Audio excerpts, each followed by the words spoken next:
was looking to see if there's a UPS truck pulled in behind me. It's the sort of thing that would be happening today. I'll tell you about it. We're taking it to the streets today, or the highways, the byways.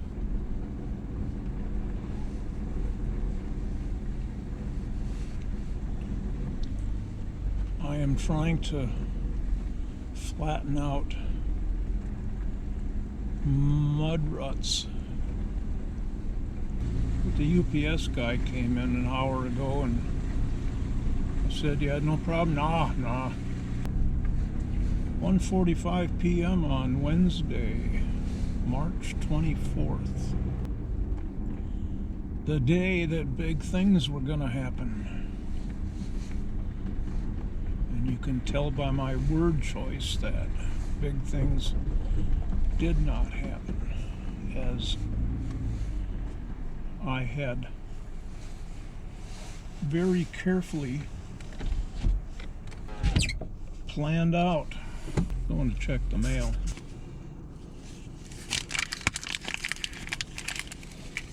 It is my great privilege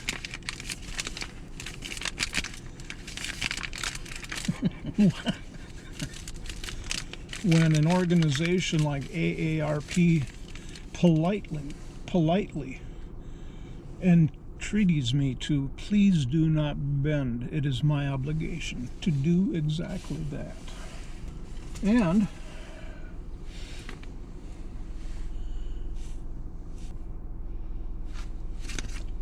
the ACE Corporation has chosen to invite me to save bonus points. I get one of these a month. Save $5 off a purchase of, it doesn't matter how much. It's more than I'm gonna purchase. We're getting out of the house in a major way, flinging mud behind us. Want to get out and drive. Been a long time since I've gone anywhere off the path of into town to buy groceries. For a couple years, on the way into town, I keep noticing on the left there's a lane that turns off to the south here, and it's a trailhead for a cross-country ski trail. And we're gonna go in here. Every time I see it when I'm driving past to go to town, I think, oh, someday I gotta go in there. So today's my lucky day to promote environmental awareness and enjoyment through research, education, and recreation. And you may have seen I've got Suki in the car behind me.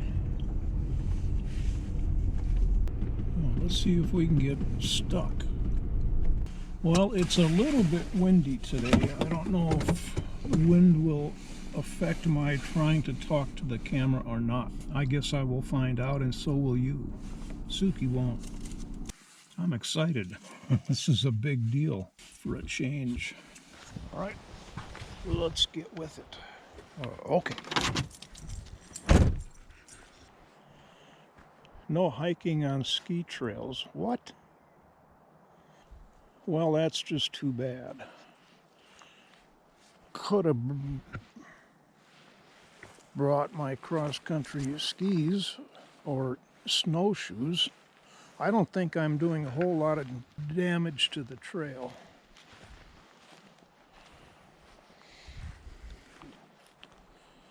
Oh, this is a really nice place. This reminds me heavily of my beloved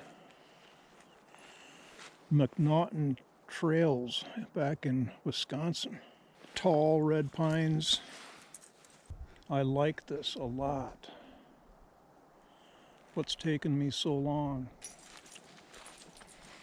This is the kind of trail, the McNaughton trail system, that Suki was first introduced to being out on a trail. How wonderful. It's one of the real sorrows I've had about leaving Wisconsin was over the years I had really explored in about a 10 mile, 15 mile, 25 mile radius of town, discovering wonderful resources like this. Isn't that beautiful?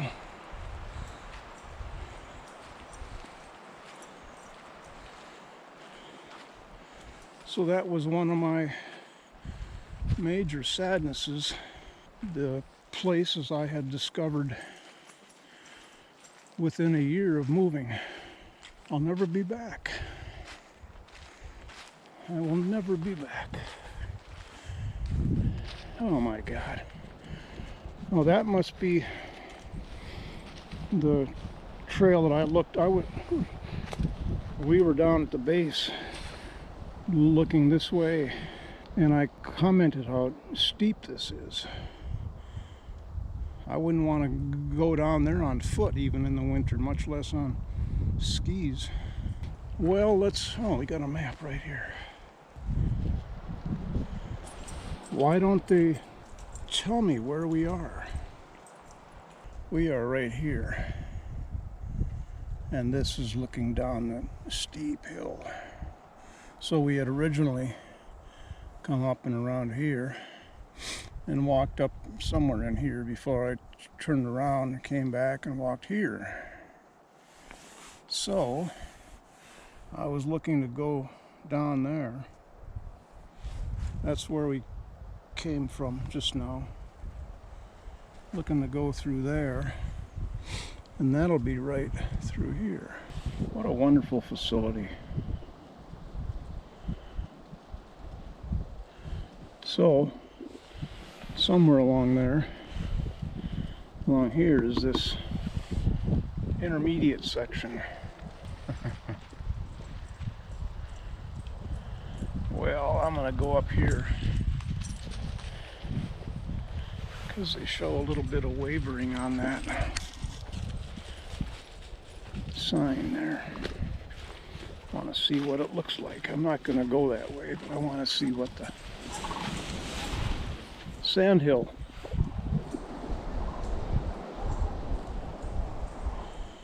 My first of the year. I don't see it, but I hear it. Every day, something new has arrived.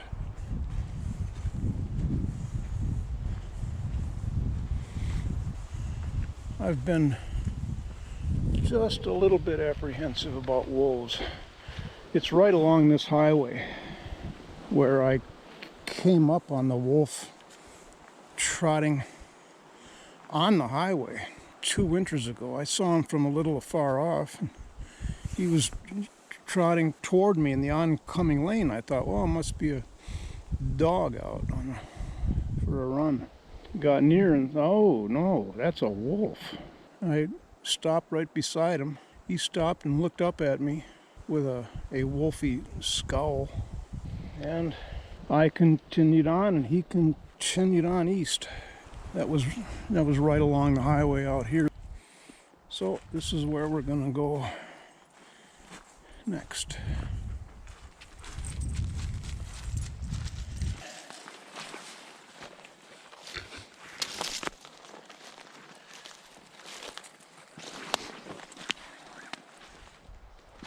Oh, look at this. Trail there, trail there, trail there, trail there, trail there. That's the one that goes back out to the parking lot. Yeah, so we are here. Why are there two competing trails? Well, anyway, this trail is that one. This trail is the one back to the parking lot. Both of these go to the same location. Oh, looks like a little clearing up there. Let's go up there and take a look, and then we'll head back to the car.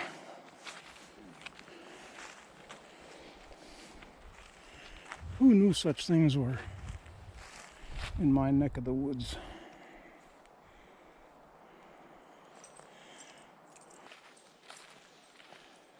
Is that an outhouse? I thought the days of outhouses were over.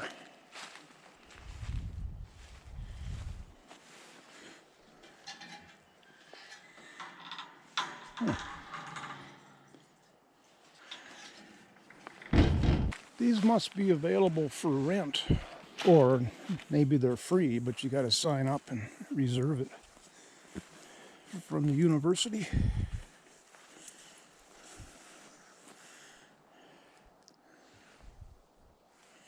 Oh, broken window. What?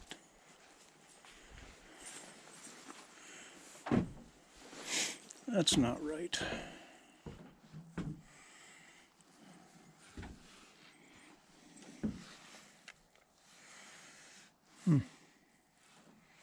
That's a shame.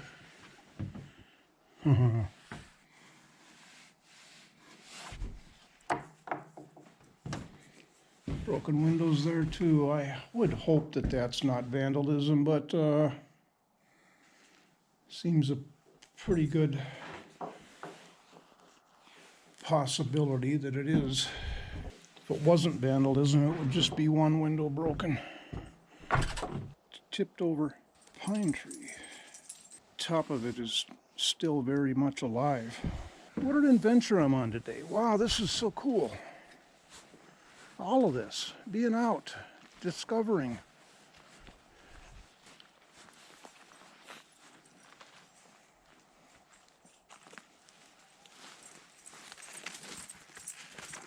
Look at the forces at work in that. To twist that.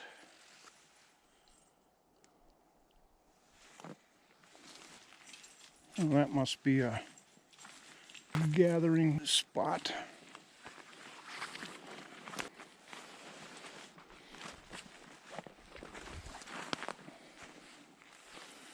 Oh, teaching classroom.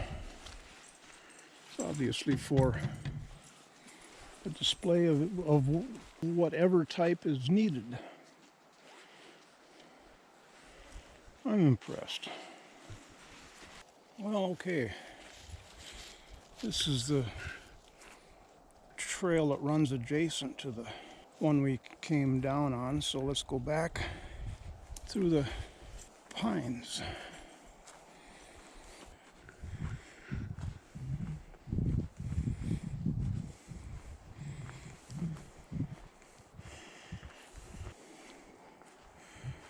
Oh, this must be an exercise course.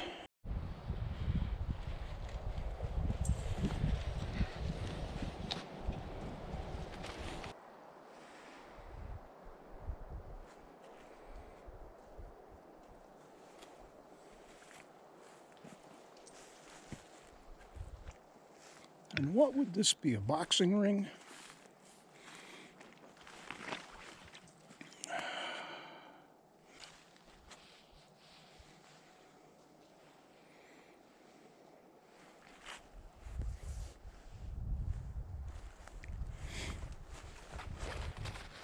We are at number 8.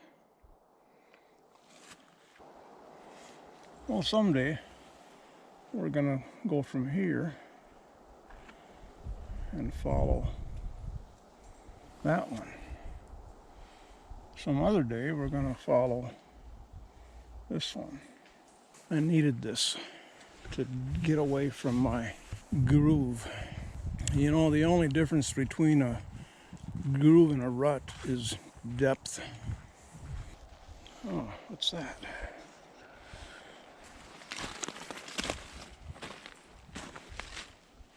Hey, sit.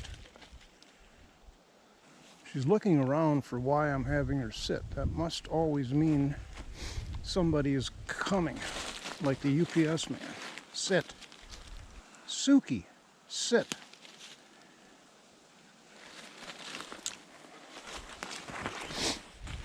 Sit. Oh, all right. My guess is this is an electronic something or other. Tote has a battery in it, like a 12-volt deep cycle, yeah. But, hey, you go sit. Go on. You stay. Temperature study, snow depth. That's what I love about a college town. There's always interesting things going on. Okay, interesting things that I'd like to find out more about. The idea of no hiking until May 1st. A lot of that sort of information or decision, some of it has to be left up to the person who might transgress it. Like in my case, anybody who would approach me out here, challenge me for walking before May 1st, has a brain on in their head that they would also conclude, like I am not destroying anything. If I was, I wouldn't be doing this. That's what common sense and common courtesy, it used to be about, at least for human beings. Work with each other. Don't fight the system. Don't do whatever I want to do because I can, and you don't have any right to say I can't. That's as far as this rant is going to go. It gave birth and died on its way out the birthing canal. Where do I go from here? Let's go north and then east. That doesn't mean anything to you. Well, you know what north is, and you know what east is. How dare I imply otherwise? We are heading for 3 Culverts. This is a favorite haunt from the summer I graduated high school. I used to drive out here in my 57 Chevy, a 4-door with a 283 V8, a very elderly and infirm engine. My grandmother gave me the car when I graduated. I couldn't have it before graduation. Friends and I would come out here on the Turtle River, and it was called 3 Culverts because there were 3 culverts running under the road. We would come out here on beautiful summer days to swim.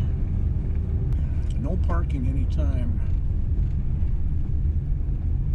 I'm gonna get out, bring you with me, show it to you.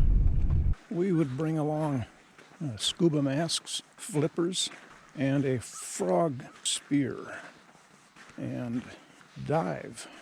You would think a river like this is only 3 or 4 feet deep.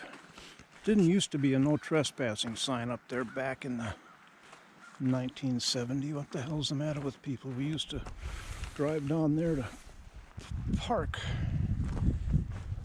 Why do things have to change? At any rate, this bridge was not here either. I mean, there was a bridge, but it was an old wooden bridge. Well, I gotta be careful I don't drop this thing.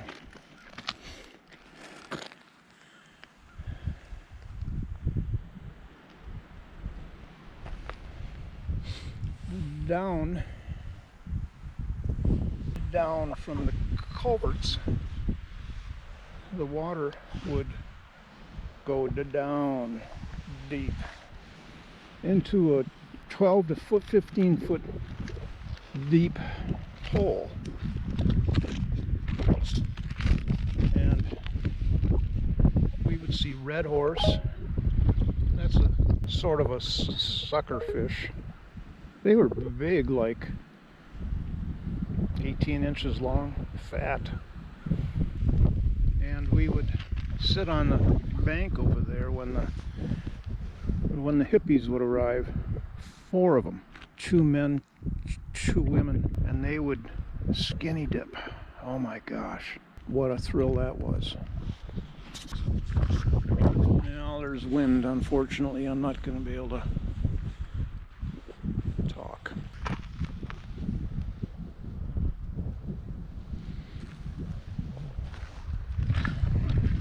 When the hippies arrived and stripped down, we didn't much care about the guys being naked, but the women was certainly a point of attention for us. I don't remember any of us having a problem with an impromptu erection.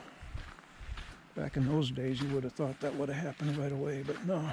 We would sit nonchalantly on the bank like we didn't care a bit about what was going on there. I brought a young lady out here one day, and I told her that the only way swimming is allowed out there is skinny dipping. If you want to swim, and I'm going to skinny dip, you might as well too. So she did. We were in neck deep water, and she came up over to me with her arms crossed in front of her like that, so that I was not able to give her a hug. It was the first day as far as I remember. And that's as far as it went. I was not brave in any way. I was very shy. I look back on these days, and I'm on the one hand, I was very glad that I wasn't bolder than I was, because I would have had impregnated a lot of females probably. Bad enough, I impregnated the first one I ever had sex with. I moved out of the house when I was 17. I needed to be independent. I couldn't live under the same roof with any authority, much less parental authority. So my dad met with the high school guidance counselor, and between them they decided that was okay. If I wanted to move out and be on my own, that was fine. I think that was a really amazing decision on his part, although he didn't want anything to do with me. I wasn't a bad kid. I was never in trouble with the law. I never, ever was arrested or was in a car accident. I rented a room at the hippie house in town, so-called hippie house, because that's where the hippies lived. I think it was $30 a month. Well, it wasn't a room, it was a front porch that had been closed in. It had a little wall heater. A friend and I, we shared that place. I slept on the floor. He had the cot or the bed, not sure what. After a month or two, this was in September and then October, and it was getting cold out there. Man, oh man. He had a Bridgestone 175 motorcycle. We would ride his motorcycle together in the cold, frosty mornings. He'd drop me off at high school. Well, after 2 months, one of the rooms upstairs on the second floor of this, the hippie house, became available, and we moved up there. And one evening, I invited a young lady over to the room, and she came over. She had been there a half an hour, and man, I had big ideas. This was it. After about a half an hour, we heard the front door slam, and heavy footsteps on the steps coming up to the second floor. We looked at each other, and then we heard pound, pound, pound on my door. Cindy, are you in there? Cindy! Bam, bam, bam, bam, bam. Then this guy began to yell, "God damn it, open the door!" She was panicked. She headed for the closet. It was just one room. Not a lot of places to hide. I don't think I even went over and opened the door to let this guy in. He barged his way in. "Where is she?" He took one look around, headed for the only other door in the room, the closet. opened it up and dragged her out.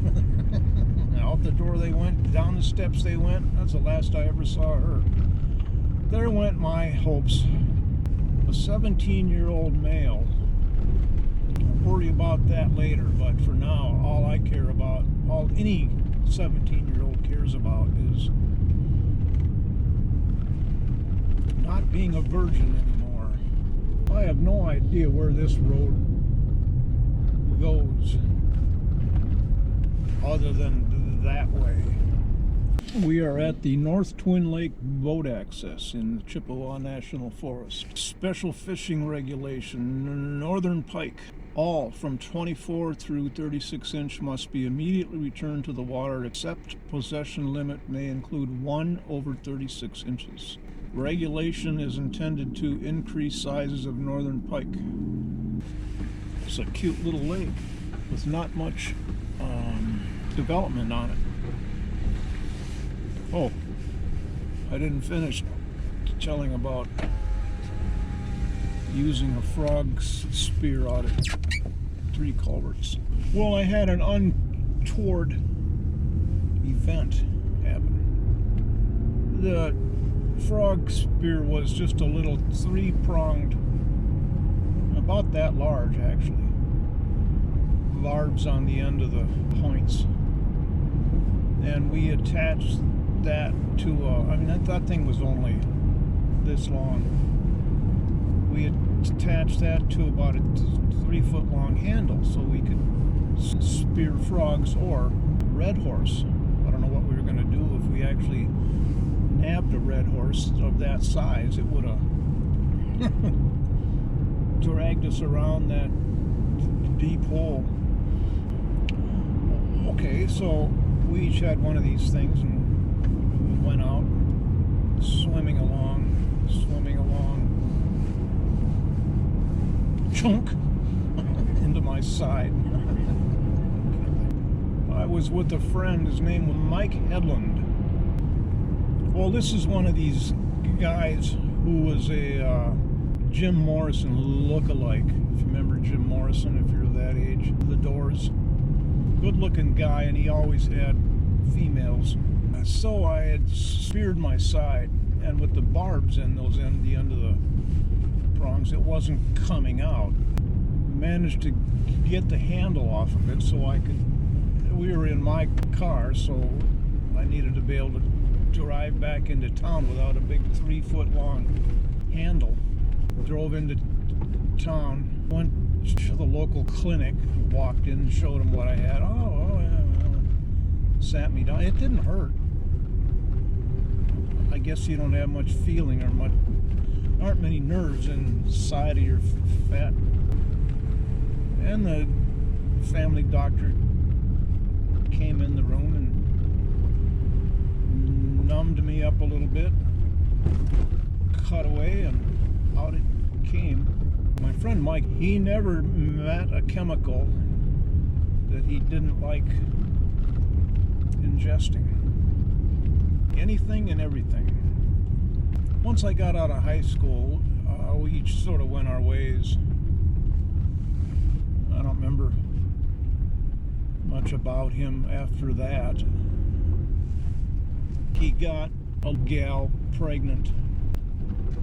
They got married. She was a wispy, beautiful, beautiful young lady. That's really about all I know. I didn't keep up with his marriage or his child.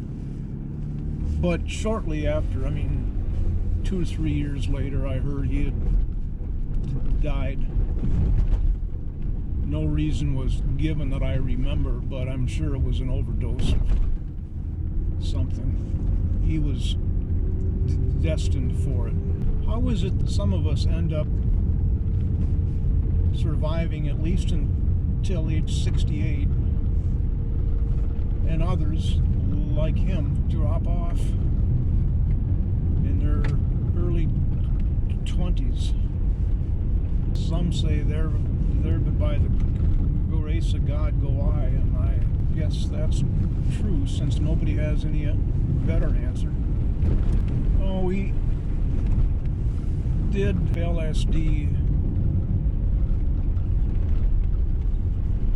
for me it was 3 or 4 times over a year or 2. I don't remember. I didn't really enjoy it. I did not like the feeling of totally hallucinating and not knowing what's real from what's not real anymore. I had had enough of that. Marijuana. We did that a bit, but I wasn't rabidly into it. It was just a sort of a fun distraction at times. But there again, I didn't really enjoy it.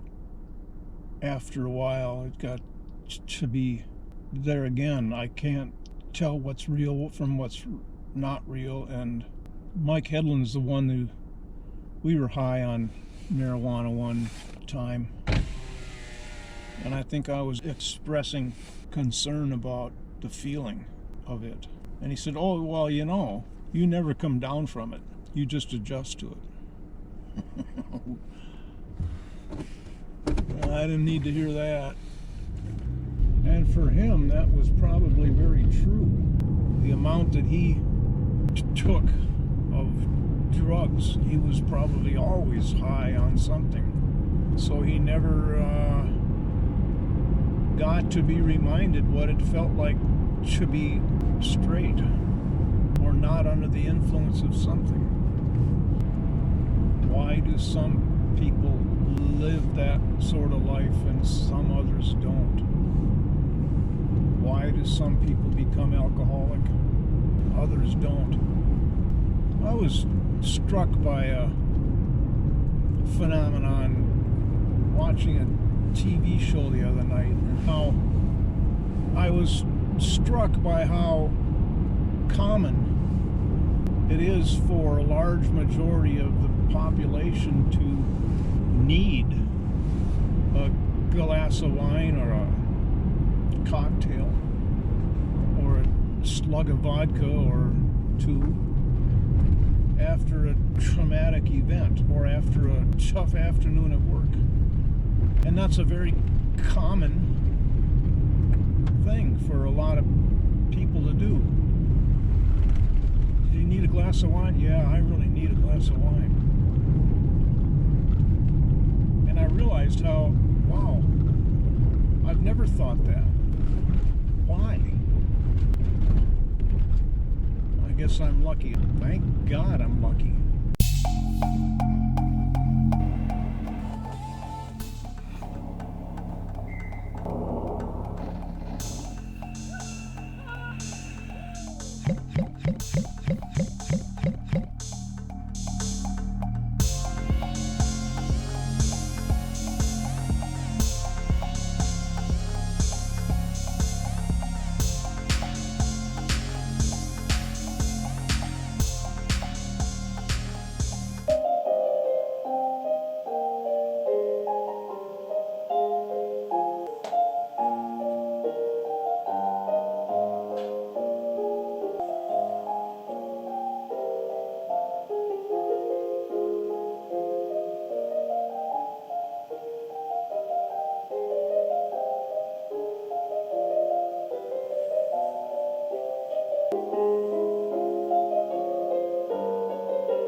Thanks for watching. Be sure to hit the like button. See you next time.